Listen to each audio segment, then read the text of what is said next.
Ok, bueno, buenas noches, buenas tardes, buenos días, buenas madrugadas para los que están en España y Europa. Iniciamos nuestro curso El Apocalipsis y su cumplimiento en este tiempo presente.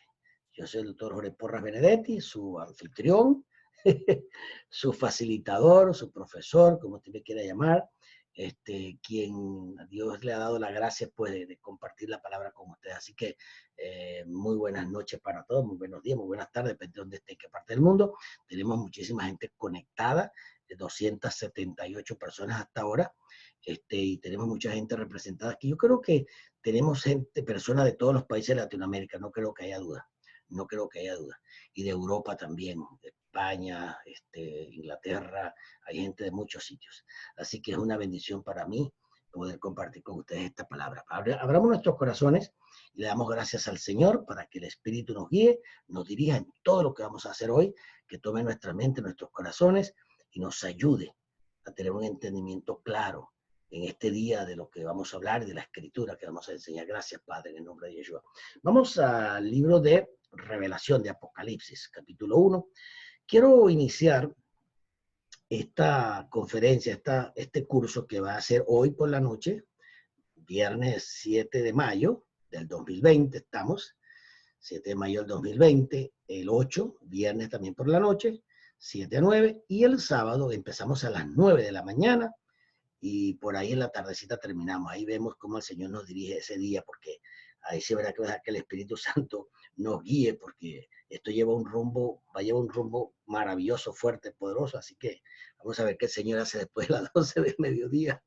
Amén. Apocalipsis capítulo 1. Preste atención a estos 3 versículos que le voy a leer, porque estos 3 versículos nos muestran en gran parte lo que es el libro de Apocalipsis y lo que es la profecía bíblica. Toda la profecía bíblica, toda la que está en la Biblia, desde Génesis 1:1 hasta Apocalipsis 22:21, entra dentro de aquello que el apóstol Juan, profeta acá de Apocalipsis, dice. Escuche bien, dice, primero, dice, revelación de Jesús el Mesías. Revelación de Jesús el Mesías. Que Dios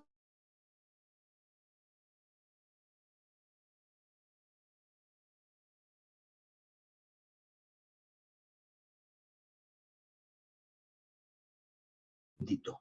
Ya como hijos de Dios somos sus súbditos y traducen siervo por la tradición siempre de traducir como siervo, pero sus súbditos, sus esclavos es la palabra más correcta.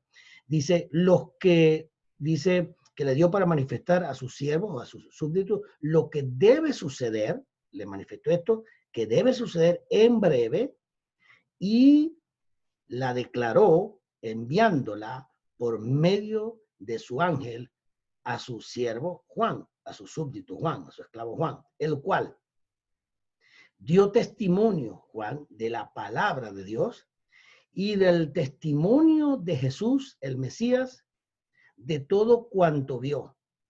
Versículo 3. Bienaventurado, bendecido, el que lee y los que oyen. Bendecido, los que ven, los que leen, los que oyen las palabras de la profecía y guardan las cosas en ellas escritas, porque el tiempo está cerca. Observe, bienaventurado el que lee y los que oyen la palabra de la profecía. O sea, está hablando que el libro de Apocalipsis es un libro de profecía. Lo que ahí se habla es profecía. Profecía, no es simplemente instrucciones doctrinales, sino profecía. Entonces eso es muy importante lo que vamos a tratar durante este curso. Dice que oyen la profecía, que oyen las palabras de la profecía y guardan las cosas en ella escritas, porque el tiempo está cerca.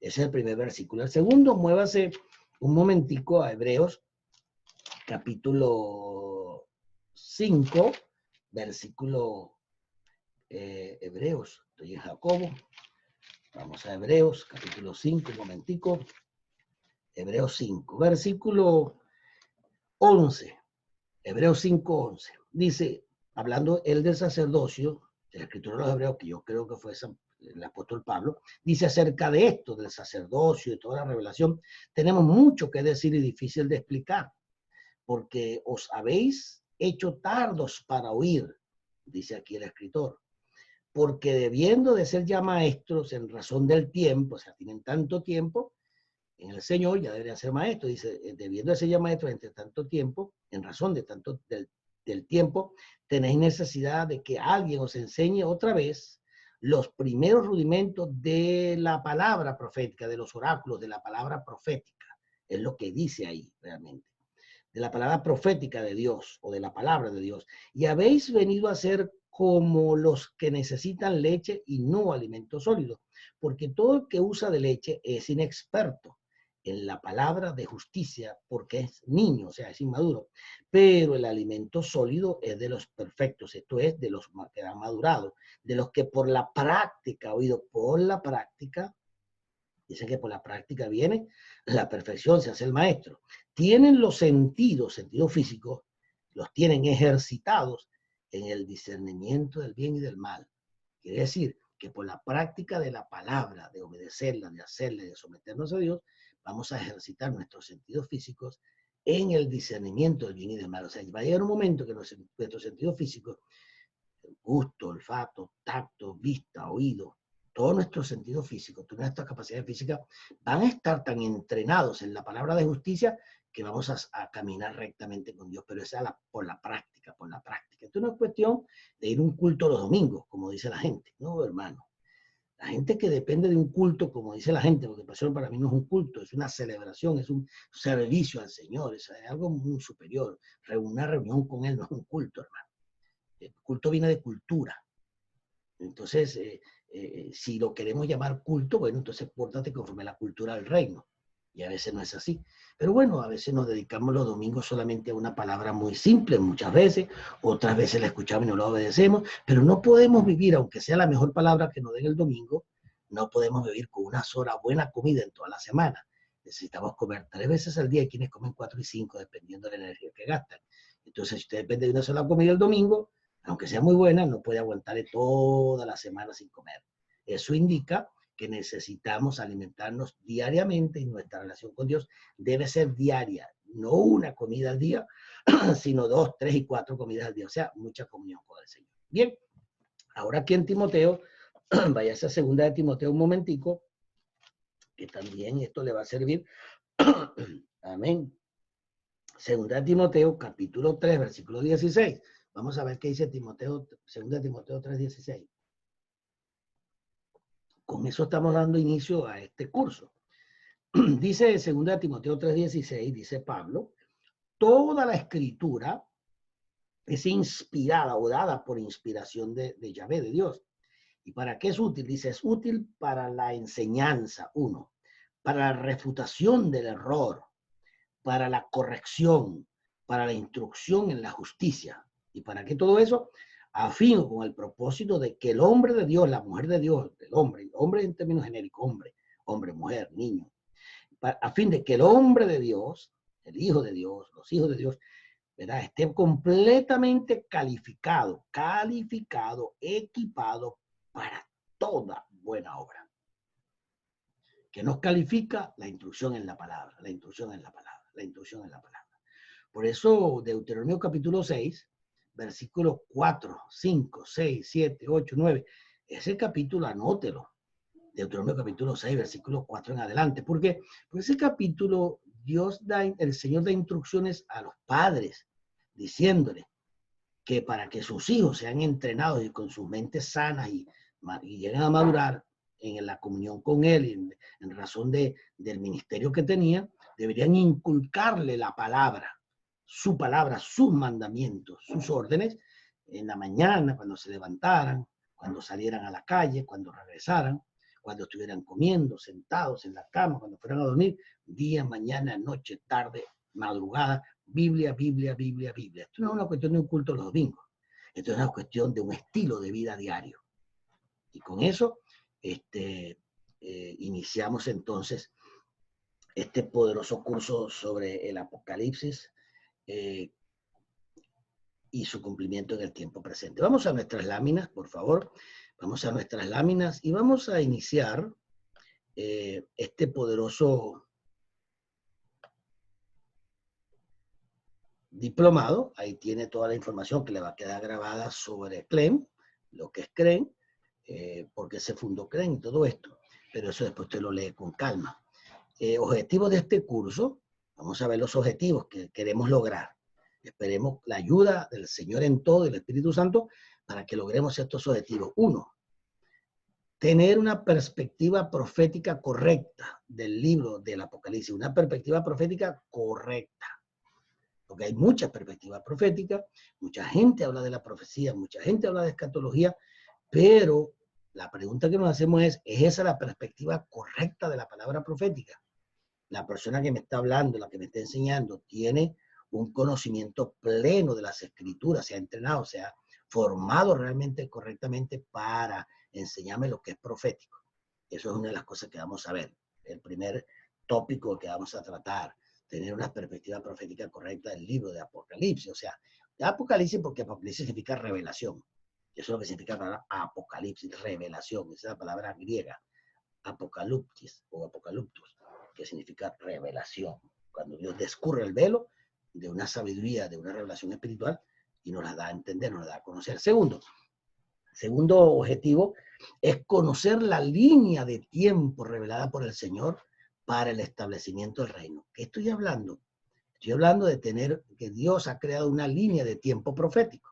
La línea de tiempo profético, de revelación, que da Dios para el establecimiento del reino. Con esto le estoy diciendo que debemos aprender la línea de tiempo, esto es, en qué tiempo estamos, cómo el Señor marcó los tiempos, qué usó, qué método usó para marcarnos los tiempos. Dios marcó tiempos, porque Dios no tiene ni pasado, ni presente, ni futuro. Dios es eterno. Él es, punto. Nosotros trabajamos con el tiempo. Entonces, Él nos marcó para que entendiéramos los tiempos proféticos. Y si usted no conoce esa línea de tiempo de Dios, si no conoce el marco profético que Dios utiliza en la Escritura, es muy difícil que usted esté hablando de profecía, sobre todo del Apocalipsis, cuando usted no tiene las bases ni el fundamento para enmarcar dentro del tiempo profético lo que dice la Biblia, lo que dice el Apocalipsis. Entonces, mucha gente, por eso es que inventan que si hablan de un arrebatamiento pre-tribulación, mitad de tribulación, final de tribulación, y entonces uno dice una cosa, otro dice otra. ¿Y cuál es el problema? El problema es que una gran cantidad de ministros que yo he escuchado en mi vida, yo creo que hasta el 95% no tienen el marco profético. Hablan de toda esta enseñanza, pero no manejan el marco profético. Y vamos a ver qué es el marco profético, claro está. No lo tienen a la mano, no manejan esa herramienta, y eso es una herramienta fundamental, ya lo vamos a ver. Tercer objetivo, conocer los próximos eventos proféticos que deben cumplirse. Si yo le preguntara a usted ahora, ¿en qué tiempo estamos en la línea profética de Dios? Usted sabría responder eso. O si le pregunto, ¿cuál es el mensaje? ¿Cuál es la estructura del mensaje profético? ¿Usted sabría cuáles son los textos para probar cuál es la estructura del mensaje profético? Y si le digo, ¿cuál es el próximo evento importante a cumplirse según la línea de tiempo profético revelada por Dios? ¿Cuál es el próximo en la agenda de Dios? Son preguntas que no son fáciles de contestar, pero que están en la Biblia y debemos conocer. Vamos a entrar en eso en estos 3 días. Cuarto objetivo, conocer qué debe hacer el pueblo del Señor en este tiempo. ¿Qué debemos hacer? ¿Salir corriendo? Pedir al Señor que venga para que nos lleve de aquí la doctrina del arrebatamiento escapista. Cuando venga la tribulación, yo no estoy aquí, nosotros nos vamos, hermano. Allá todo el mundo aquí que se entiendan y que resuelvan su problema, pero yo me voy. Eso se llama una doctrina de escapismo, la doctrina escapista. Porque cuando yo reviso la Biblia y las pruebas bíblicas, la Biblia me enseña a mí otra cosa. Es más, se lo voy a decir, ese es el tiempo. Cuando comienza ese periodo de la semana 70, que se firme el acuerdo de paz, ese es el tiempo que el Señor más nos necesita a nosotros en la tierra, porque durante ese tiempo se va a recoger la cosecha más grande de toda la historia. Ahí se la dejo. Vamos a revisar la escritura a ver si eso es verdad, si está o no. Y si usted, pues, usted puede debatir, usted puede discutir, no hay problema. Todos tenemos derecho de opinar y de estudiar y de tener nuestros criterios, está bien. Todos lo tenemos. Entonces, así como usted tiene su derecho a creer lo que usted cree, yo también tengo mío. Entonces, si yo respeto a usted respeta el mío, y discutimos y debatimos a ver realmente quién está equivocado, quién sabe, quién no sabe. El propósito de todo este debate sería edificarnos, ayudarnos, corregirnos, en función de caminar en la verdad de Dios. Amén. Entonces, conocer qué debe hacer el pueblo del Señor en este tiempo en que vivimos. ¿Qué debemos hacer? Correr, saltar, irnos, que el Señor venga para irnos. Debemos quedarnos en las casas encerrados. Debemos salir a las calles a pegar 4 gritos y a echar demonios fuera. ¿Qué hacemos? Mire, a veces, cuando yo le diga a usted, cuando yo le muestre lo que yo he entendido que debemos hacer en este tiempo, usted es muy difícil que esté de acuerdo, porque los seres humanos, lamentablemente, casi siempre estamos caminando contrarios a lo que Dios manda hacer. Él no dice salgan y nosotros nos quedamos. Él no dice corran y nosotros nos acostamos a dormir. Él no dice vuelen y salimos caminando. Él no dice detente, salimos corriendo. Él no dice sal corriendo y nos detenemos. Es una cosa terrible, hermano. Siempre estamos fuera a destiempo. Siempre estamos como los carros que le meten la lámpara a los carros, al motor para ponerla a tiempo, se llama. O sea, le colocan el mínimo, le gradúan el mínimo de aceleración. Entonces le meten una lámpara y eso tiene una rayita negra que se ve ahí y le meten la lámpara y cuando esas 2 rayitas están así, el carro está en el tiempo perfecto. Entonces cuando arranca, pues responde, pero cuando está de tiempo, usted lo acelera y hace tu. Entonces yo creo que muchos de nosotros nos hace falta que nos metan la lamparita y nos pongan a tiempo, porque el Señor habla y el eco llega a nosotros como a los 3 meses. Y hace 3 meses que el Señor dijo que saliéramos y nosotros ni cuenta nos dimos. Eso está sucediendo. Entonces yo creo que vamos a resolver ese problemita. Voy a tratar de ayudar a que resolvamos ese problema todos, ¿ok? Ahora, para nosotros poder iniciar este curso, yo quiero iniciar con una pregunta. ¿Qué necesitamos para tener una perspectiva profética correcta del libro de Apocalipsis, del libro de la Revelación? O puesto de una manera más amplia, ¿qué necesitamos para tener una perspectiva profética correcta de todo lo que es los eventos proféticos o la revelación profética en la Escritura? Entonces, ¿cuál es la perspectiva profética? ¿Qué necesitamos tener? ¿Qué necesitamos para tener una perspectiva profética correcta del libro de Apocalipsis? Veamos. Esta es la pregunta que necesitamos. 1. Cuestionar lo que ya hemos aprendido a la luz de las Escrituras. 2. Depender de la Ruach HaKodesh o Espíritu Santo. 3. Conocer el propósito por el cual el Señor le dio esta revelación a Juan. 4. Conocer la estructura y el hilo del mensaje profético establecido en las Escrituras. Cuando vamos a esto, ¿verdad? A revisar cada uno de nuestros puntos, le he dado aquí 4 puntos fundamentales que vamos a responder esta noche. Vamos con el primero. El primero dice, ¿qué necesitamos entonces para tener una interpretación correcta del Apocalipsis? El primero dice, cuestionar lo que ya hemos aprendido o puesto de una manera más amplia, cuestionar todo lo que ya hemos aprendido a la luz. Lo vamos a cuestionar a la luz de las Escrituras.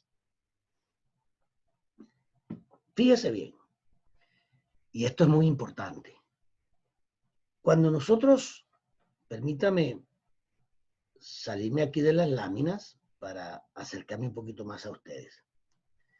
Fíjese, nosotros a través de los años, no sé a qué edad se convirtió usted, no sé cuánto tiempo tiene usted convertido, cuánto tiempo tiene usted conociendo la palabra de Dios, pero nosotros necesitamos, todos, y los estoy chequeando acá, que todos tengan su cámara prendida mientras sigo hablando. No todos la tienen prendida, hay unos que se acostaron a dormir, hermano. Entonces, cuando nosotros queremos respondernos esta pregunta, tenemos que verificar, tenemos que estudiar para ver qué fue lo que nosotros aprendimos, qué hemos aprendido hasta ahora. Tenemos que verificar eso, tenemos que cuestionarnos y preguntarnos, ¿todo esto que yo he aprendido está en línea con la palabra? ¿Lo establece la palabra? ¿Lo dice la palabra? ¿Por qué?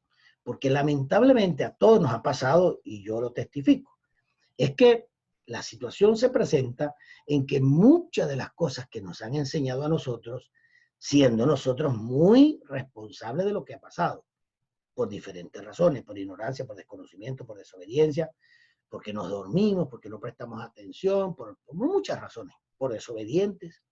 Pero sucede algo, y es que la mayor parte de la doctrina y de la enseñanza que hemos recibido a través de los años, lamentablemente en muchos casos, no en todos, sucede que no estaba o no está en línea o de acuerdo a lo que realmente la palabra de Dios enseña. ¿Por qué? Porque el día que me la enseñaron, que la escuché desde el púlpito, porque el pastor lo predicó, o vino una visita, o alguien me habló, o alguien me estaba compartiendo la palabra, y yo no verifiqué que todo eso que me estaban enseñando no estaba correctamente según las escrituras, sino que, bueno, lo creí. Bueno, él es un pastor, debe saber lo que hace. Bueno, él es un profeta, él debe saber lo que hace, o lo que dice, él es un apóstol, por favor, tiene que estar diciendo la verdad. Bueno, la situación es que casi todo el mundo, cuando habla de la palabra, pues es honesto. Vamos a dar el beneficio de la duda, es honesto. Es honesto, y cuando yo te expreso algo, hasta yo mismo, yo te lo expreso con mucha pasión, con mucha seriedad, con honestidad. Pero lamentablemente, yo te puedo estar expresando una cosa que yo investigué con mucha honestidad, y al final tú descubres que estoy equivocado, en algo me equivoqué. Entonces yo estaba enseñándote honestamente, pero al final descubriste que yo estaba honestamente equivocado. Sigo siendo honesto, porque yo te lo comuniqué honestamente, y sigo siendo honesto porque estaba honestamente equivocado. Y ese es el problema. Entonces, este curso, ¿qué propósito tiene? Este curso tiene el propósito de darte la primera herramienta de crecimiento en el área escatológica, profética, para que puedas crecer. ¿Y cuál es la primera herramienta? Comenzar a dudar de todo lo que tú has aprendido. La duda es el primer paso a la investigación. No haber creído todo. Cuando alguien te está enseñando algo y te crea dudas porque choca con lo que tú has creído, ¿qué tú haces? Óigame, pero espérese, yo no, a mí no me dijeron eso así, a mí me dijeron asado, a mí me dijeron que la iglesia se iba antes de la tribulación, a mí me dijeron que se iba a la mitad, me dijeron que se iba al final, pero usted me dice que se va al principio, usted me dice que se va al final. Esto es un lío que tengo en la cabeza. Entonces, pero yo conozco la escritura, pero yo te estoy enseñando. Entonces, usted se le crea un cuestionamiento. Ese cuestionamiento es positivísimo.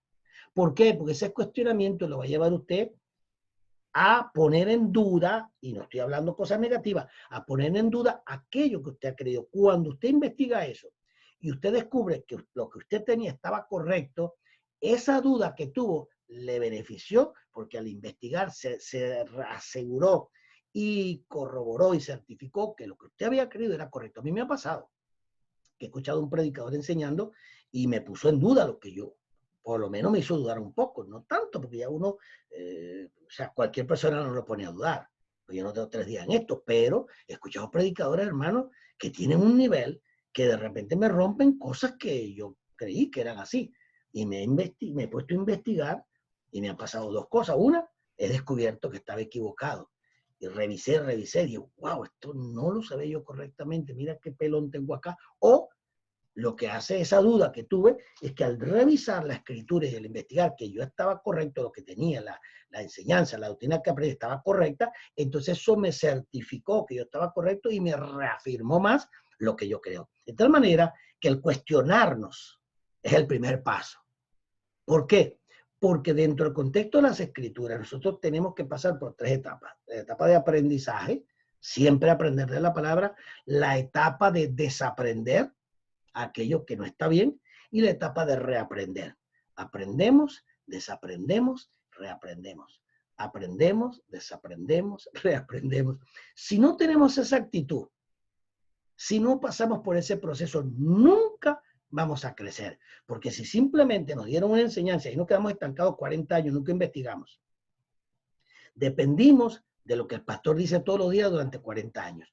La pregunta que yo hago, ¿cuántas cosas habrá dicho el pastor en 40 años que no son ciertas en la Biblia, son opiniones de él. Cuántas cosas dijo que sí son ciertas, y bueno, al final te mantuviste en fe y todo, y, lógicamente. Casi siempre el pastor va a terminar en positivo, porque te ha mantenido en fe, te ha mantenido en acción, claro está, pero siempre hay cosas que se nos pueden escapar. Y ahí es donde tú tienes que empezar a crecer y aprender en el Señor para que puedas avanzar. Eso se llama, y se dice en la Biblia dice, que no menosprecies la profecía. Todo lo que salga por la boca de un hombre de Dios, no lo menosprecies, pero dice que lo juzgues. El tú juzgar lo que yo hablo o juzgar lo que tu pastor habla o un profeta, tú no estás haciendo mal, tú estás obedeciendo a la palabra. ¿Por qué? Porque nosotros no se supone que le creamos a todo el mundo lo que dice. Tenemos que juzgar lo que dicen antes de creerlo. Porque si lo crees, acuérdate que todo lo que tú creas se convierte en tu estilo de vida. Se convierte en lo que tú eres. La Biblia dice que el hombre, como piensa el hombre, así es él. Quiere decir que tu fe y tus creencias determinan quién tú eres. Entonces, cuidado con lo que tú guardas en tu corazón y en tu mente, porque eso se convierte en tu estilo de vida. Ahora bien, volviendo a la lámina, te digo acá, cuestionar lo que ya hemos aprendido a la luz de las Escrituras, cuestionarnos. Yo uso una estrategia que usó Jesús, que ahora vamos a ver. Jesús confrontaba a todo el mundo que él podía, porque eso es un arma muy poderosa, el cuestionamiento. Pero a nosotros no nos gusta que nos digan eso. Oye, que debo cuestionar mi fe, que debo poner en duda lo que creo. Claro, porque si tú no pones en duda lo que crees, ¿cómo podrás probar y probar y probar y probar que estás correcto? Si no hubo nada que te retó, si nadie te retó. Mire, un boxeador, perdóneme con esto, pero perdóneme, pero un boxeador que es un retador que se sube al ring y va por un campeonato, ese es el retador, el underdog, se llama en inglés, underdog. Entonces se sube al ring, ese es el retador. Y aquí el retador fulano de tal. Y ese retador va a competir con el campeón. Y todo el mundo dice, bueno, tiene chance, no tiene chance, y usted sabe. Y empieza la pelea y el retador, ¡bum!, el primer round lo noqueó. Y todo el mundo dice, wow, mira este hombre, era el retador, comprobó que sí es fuerte y que sí venía subiendo bien y se tituló campeón. Pero ¿para qué tuvo que hacer para tener ese campeonato? Enfrentar al mejor, enfrentar al que decía, yo soy mejor que tú, yo puedo más que tú. Finalmente lo venció y aseguró su trono, aseguró su copa, aseguró su premio. Lo mismo nos pasa a nosotros en el Evangelio. El enemigo va a venir a tentarnos, va a venir a acusarnos, va a venir a hacernos cuantas cosas hay, y la doctrina y las enseñanzas nos van a confrontar. Entonces uno tiene que enfrentar esas batallas, y cada vez que tú enfrentas una batalla y la ganas, porque la puedes ganar de dos formas. Siempre vas a ganar si lo sabes hacer. ¿Por qué? Porque si tú enfrentas una batalla doctrinal y tú descubres que tú estabas equivocado y corregiste, ganaste, tú nunca pierdes. Aunque lo que estaba diciendo no era correcto y no era lo que dice la Biblia, sino que aprendiste lo nuevo, tienes que votar eso y dejar que sea la palabra la que mande.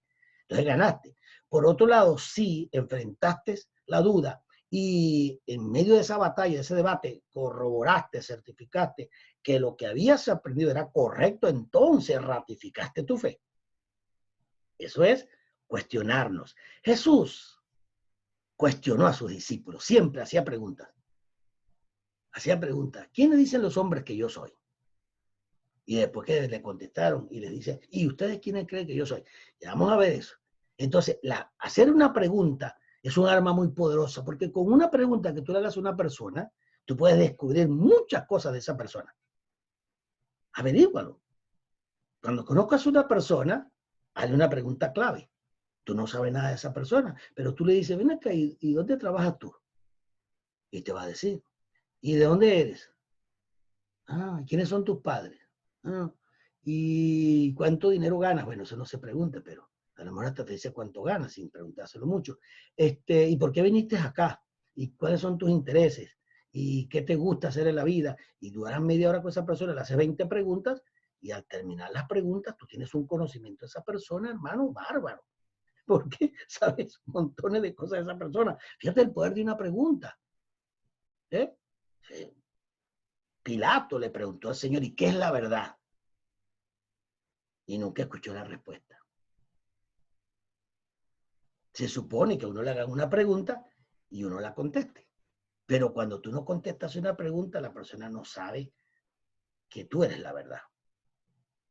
Entonces Pilato le preguntó, ¿y qué es la verdad? Y el Señor nunca contestó. ¿Por qué?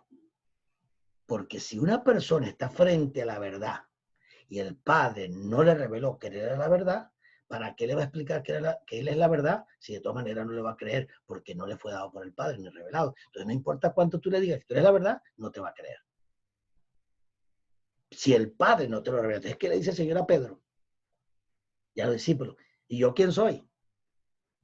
Y ellos se quedaron paralizados. Y Pedro, tú eres el Cristo, el Mashiach, el Mesías, el ungido, el Hijo del Dios viviente. ¿Y qué le contestó el Señor? Esto no te lo ha revelado ni carne ni sangre, sino el Padre que te lo cielo. ¿Qué estaba diciendo? Que de la única manera que ellos pudieran reconocerlo a él como el Mesías era que el Padre se lo revelara. ¿Y por qué no le contestó a Pilato? Porque el Padre no le reveló a Pilato quién era Yeshua. Esas son cosas, herramientas que debemos tener y que debemos usar constantemente. Entonces, yendo de nuevo a nuestra pregunta, a nuestra primera parte acá, cuestionar lo que hemos aprendido. Tenemos que cuestionarlo. No se quede estancado en lo que ya aprendió. Yo crecí así, a mí me enseñaron así y yo no voy a cambiar mi doctrina. No se trata de cambiar o no doctrina, hermano. Vamos a madurar. Vamos a darnos esas actitudes de niños regañados y rebeldes que empiezan a zapatear cuando las cosas no les gustan. Tranquilo. Abra su corazón al Señor, abra sus oídos, escuche con atención, escudriñe. Por eso el Señor dijo en Juan 5:39, ¿se acuerdan lo que dijo el Señor en Juan 5:39? Dijo, escudriñad las escrituras, le dijo a los fariseos y a los saduceos, porque a vosotros os parece, porque a vosotros os parece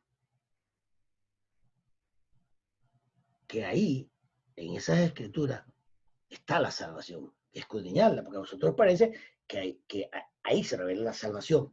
Y las escrituras, mire esto, esto está maravilloso. A mí me gusta cuando una escritura me impacta espiritualmente. Fíjense lo que dice aquí. Escudriñar las escrituras, porque a vosotros os parece que ahí tenéis la vida eterna, la salvación.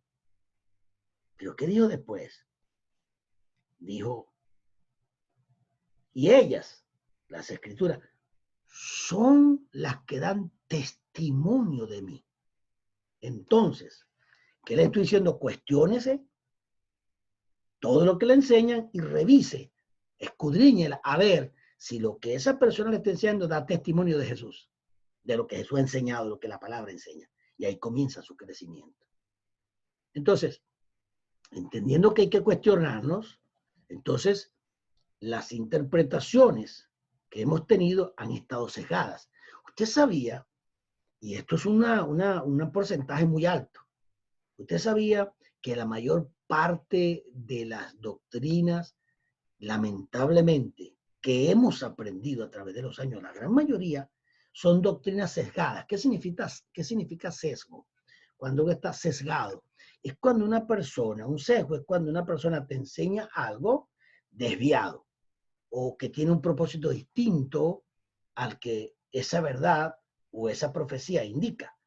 Por ejemplo, un falso profeta te va a usar la verdad, porque tú no puedes engañar a Yeshua con la mentira. Satanás vino a tentar a Yeshua, pero no le podía decir una mentira, porque si le dice una mentira y Jesús no lo sabe, Jesús no es Dios. Y si le dice una mentira y Jesús sabía que era una mentira, entonces no es una tentación. Me captó, ¿verdad? Entonces, ¿qué sucede acá?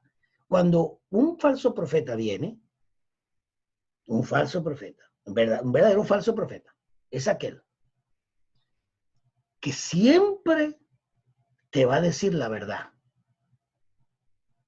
Siempre va a utilizar las escrituras. Siempre te va a citar la palabra. Mira, aquí está. Pero te la va a enseñar diciéndote la verdad, pero sesgadamente.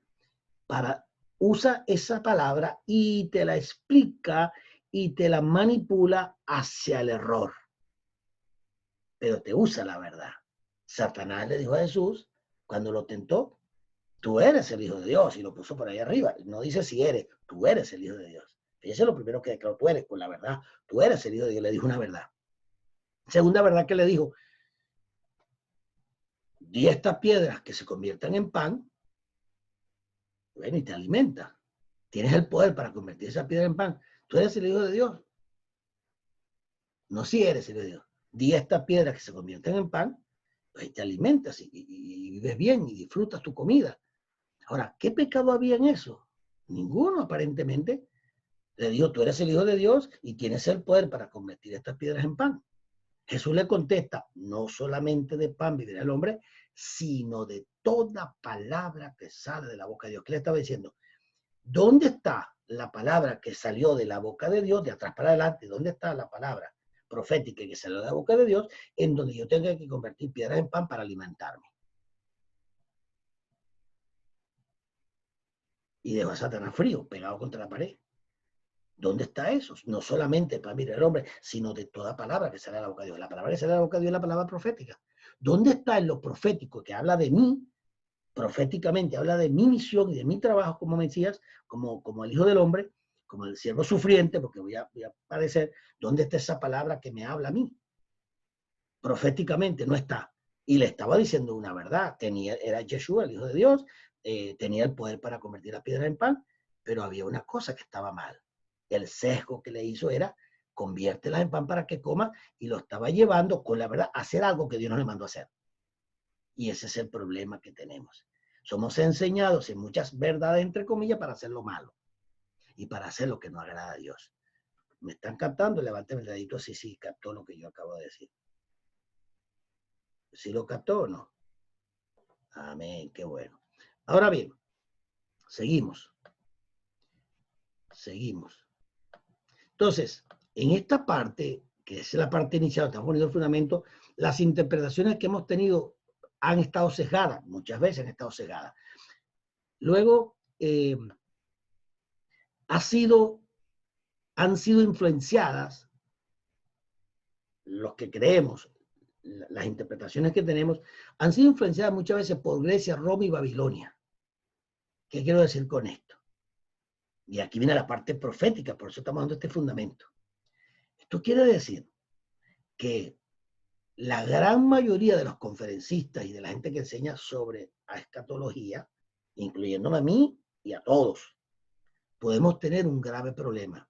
Y es que la influencia que hemos tenido en nuestra cultura desde niños en nuestro continente y en el mundo occidental es que posiblemente toda la cultura grecorromana y babilónica ha sido muy fuerte en nosotros, y el problema es, y es verdad esto que le estoy diciendo, que el 95% de los predicadores en Estados Unidos, el 95% se calcula, interpretan el libro de Apocalipsis y la profecía desde una perspectiva grecorromana babilónica. No usan la metodología, métodos y niveles de interpretación bíblica, sino que usan la hermenéutica. Hermes y neumáticos es hermenéutica, es el espíritu de Hermes en la retórica griega, y es lo que pasa, que estamos usando una metodología en nuestro seminario, en nuestro instituto, nos dan hermenéutica, sin darnos cuenta que Hermes era un dios pagano, el dios de la retórica, y hermenéutica, la palabra neumáticos, ese espíritu. Entonces, estamos enseñando que el espíritu de Hermes, eso es hermenéutica, que el espíritu de Hermes nos va a inspirar para entender las escrituras. Por eso que la entendemos tan mal, porque tenemos un espíritu raro enseñándonos y revelándonos la palabra. Y entonces, ¿cómo debemos interpretar la palabra? Usando los métodos bíblicos. El método Pardes, el método de las 7 reglas de Hillel, las 13 reglas de Shumael, y por ahí hay un montón de reglas bíblicas que datan de siglos, que son exactamente dentro del mundo hebreo, dentro de la exégesis hebrea, que se emplean para interpretar la Biblia hebrea. Tú no puedes utilizar una hermenéutica griega para interpretar la Biblia, porque esa hermenéutica griega es para interpretar a Homero, la Odisea, la Ilíada, a los pensadores griegos y a los ¿cómo se llamaba? A los oráculos del Monte Olimpo. Entonces, con esa hermenéutica se interpretaba a los oráculos del Monte Olimpo. El problema es que nosotros, en vez de subir al Monte Moriah, al Monte de la Esplanada, donde está el templo ahora, donde está la cúpula de la roca, donde Abraham iba a sacrificar a Isaac, ese es el Monte Moriah, ¿verdad? Nosotros debemos ir al Monte Moriah, por decirlo de una manera, encontrarnos con el Señor, vamos al Monte de Olimpo, de Zeus o de Deus, Entonces tenemos ese problema. Por eso es que le digo que la influencia grecorromana dentro de nuestros predicadores, maestros y profetas que hay es muy fuerte, al punto que yo he oído gente predicando, hermano, pero una cosa horrorosa, lo que dice, lo que habla, dice, Dios mío, la influencia grecorromana es muy fuerte, pero eso sucede porque no cumplimos lo que dice la Escritura, que al niño desde pequeñito hay que enseñarle la palabra, instruirlo en la Escritura, y hay un plan bíblico que se instruye al niño semanalmente, parte por parte de las Escrituras, hasta que el niño tenga ya 30 años de edad y está totalmente entrenado, como pasó con Yeshua, como pasó con Juan el Bautista y como pasó con todos los grandes hombres de Dios que fueron instruidos desde niños. Entonces, tenemos que aprender, desaprender y reaprender. El otro punto es que no han tenido un fundamento en el marco profético de las convocatorias de Elohim, Levítico 23. Estamos hablando de cuestionar lo que hemos aprendido a la luz de las Escrituras. Y hay una parte que ocupa un lugar muy importante, y es que mucha de la gente que enseña y nosotros que creemos las cosas no hemos tenido un fundamento en el marco profético de las convocatorias. O sea, la mayor parte de la gente que habla sobre profecía, la mayor parte, tú no es cuento, tú le preguntas, ¿cuál es el marco profético bíblico para interpretar la profecía? Ni idea, hermano. Tienen. ¿Qué? El marco profético. O le dices, muéstrame cuál es la estructura de un marco profético del Nuevo Testamento. ¿Dónde está el versículo? No saben. Y son profetas. Y son grandes predicadores y enseñan desde los púlpitos, pero no tienen el marco. Si no tienen el marco profético, como cuando tú vas a armar un rompecabezas, ¿por dónde empiezas a armar un rompecabezas? ¿Por dónde empieza? Porque, mire, escúcheme atentamente lo que le voy a decir. Cuando nosotros vamos a leer la Biblia, para nosotros esta Biblia, en el momento que yo empecé a leer mi Biblia, que yo me convertí, y yo vi este libro tan grande, y vi toda esta cuestión, usted sabe lo que es que en esta Biblia, hasta el libro de Apocalipsis, capítulo 22, versículo 21, en esta que es la Biblia textual, yo tengo aquí 1427 páginas. 1427 páginas, hermano. ¿Sabes lo que es un libro de 1427 páginas? Eso se pone uno a leerlo, hermano, todos los días. Yo creo que termina como, no sé, como en 3 meses a leerlo. Esto es mucho material, pero no solamente la cantidad de páginas, sino que aquí hay demasiada enseñanza, demasiada revelación. Esto te podríamos decir, entre comillas, que es un gran rompecabezas que tiene 1427 piezas. Y cada piecita tiene un montón de colores y de cosas que son complicadísimas. Entonces, la Biblia es por decirlo de una manera figurativa, decimos, wow, pero esta broma es un gran rompecabezas, ¿cómo yo entiendo esto? Bueno, vamos a un rompecabezas que tiene 1400, ¿qué? 67 fue que le dije, 1400 y tantas páginas. ¿Cuánto fue que le dije el número? 1400, ¿qué fue? 1400, sí, 27. Vamos a suponer que tenemos un rompecabezas de 1427 piezas. ¿Por dónde comenzamos a armar esas piezas? ¿Por dónde? Usted se pone en una mesa grande y si las piececitas no son tan chiquiticas, sino que son más o menos, eso te llena toda una mesa grande. Y tú tienes que agarrar todas esas piezas y armarlas y ponerlas. Entonces uno dice, ¿por dónde empiezo? Claro, si tú no sabes, nunca has armado un rompecabezas, no tienes ni idea, pues te va a costar. Pero si viene una persona que ya ha armado 100 rompecabezas o 20 o 30, dependiendo, hay gente que tiene mucha experiencia en algo. Hay gente que tiene poco y te ayudan en lo básico y te encaminan. Oye, pero hay otras personas que son unas personas, unos duchos, expertos en algo y te enseñan manera más rápida y más efectiva. Entonces, cuando tú tienes un gran maestro de la palabra, o cuando tienes un pastor que te ama, tremendo hombre de Dios, pero básicamente no maneja mucho la escritura, pues él lo hace con amor, con cariño, pero te va a tardar más porque no maneja mucho la escritura. Cuando tienes un buen maestro de la palabra, es como los tutores. Yo tengo mi hija que está agarrando clases de música, entonces hay que ponerle tutores, hay que ponerle maestros, y a medida que ella va avanzando, yo le voy mejorando cada vez más a los maestros para que logre tener, ya cuando avance de lo básico y pase a otro nivel, vaya un momento que le tengo que contratar al mejor músico de la ciudad o el mejor profesor de canto. ¿Por qué? Porque si yo le pongo a ella el mejor profesor de canto, va a mejorar muchísimo, pero me va a costar mucho más caro. Me cobrará $50 por media hora o $100. Pero aquel que es el experto me va a decir, bueno, usted me va a dar por la media hora $500. $300. Ah, porque ese fue el que enseñó a Pavarotti, enseñó a Andrea Bocelli a cantar. Entonces ese tipo no vale 4 centavos. Para pagarle una hora a ese hombre hay que soltarle entre 500 y $1000. Porque esos son, imagínense, por lo menos. Entonces, ¿quién es su maestro? ¿Quién es su tutor? ¿Quién lo enseñó a usted? Porque si yo le digo a usted, yo aprendí a los pies de Gamaliel, usted dice, wow. Gamaliel era la belleza de la ley, era lo máximo en aquel tiempo. Dice que Pablo creció a los pies de Gamaliel, entonces no era cualquier idiota. Si usted viene el apóstol Pablo y dice, yo aprendí a los pies de Jesús, usted dice, ¿cómo? Imagínese. Entonces la pregunta que yo le hago a usted, ¿a los pies de quién usted creció? Es para que usted se cuestione. ¿A los pies de quién usted? ¿Cuánto usted pagó para aprender? Pero se paga, claro. La salvación viene por gracia. Pero el tú entrenarte y formarte, tú tienes que ir a un instituto, una universidad, de meterte con el mejor maestro, porque ese es el tiempo de la gente. Y a veces uno tiene que invertir en su educación. Yo he invertido miles y miles y miles de dólares en comprar Torah que tienen 5 tomos que valen $1200. En tomos de exámenes civiles que valen un dinero. Yo tengo que invertir y he ido a los mejores seminarios con los mejores maestros. ¿Por qué? Porque yo quiero aprender.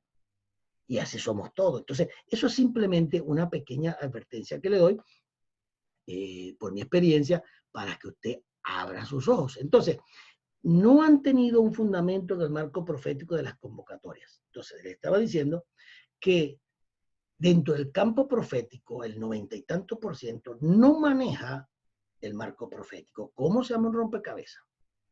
Fíjese que se lo acabo de decir. No manejan el marco profético. ¿Qué no manejan? El marco profético. Si yo le digo, ¿cómo usted arma un rompecabezas? Usted va a decirme, si usted es inteligente, yo sé que usted lo es, usted va a decir, doctor Porras, lo primero que tengo que armar en mi rompecabezas es el marco. Porque si yo amo el marco del rompecabezas, entonces ya yo sé que si el rompecabezas tiene 1000 piezas, yo sé que el marco del rompecabezas posiblemente tenga 80 piezas, el marco, o 100, y le quedan 90. Y usted sabe que esas 90 piezas, usted las pone ahí en el centro, tanto regadas, pero usted sabe que esas piezas, 900 piezas, están dentro de ese marco. Ya usted simplificó las cosas.